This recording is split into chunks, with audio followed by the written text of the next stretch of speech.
What's going on, guys? JA17 Cards back with another video. This time I stopped in a Target and picked up this 2022 Pro Set Draft football pack. 2 autograph cards per box, and plus a metal card. So let's open it right up. Should be a pretty quick video, I believe.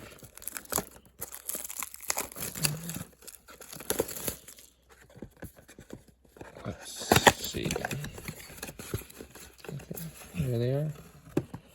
So it looks like you can see the first one there. And they're all in sleeves, which is really cool. So we got Treylon Burks, wide receiver. That's a Leaf.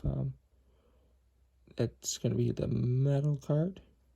Got a cool shine to it. We got a Quentin Johnston, wide receiver. And a Isaac Taylor Stewart, defensive back. So yeah, those are 2 autographs. And then you have this cool card as well. Thanks for watching. Peace.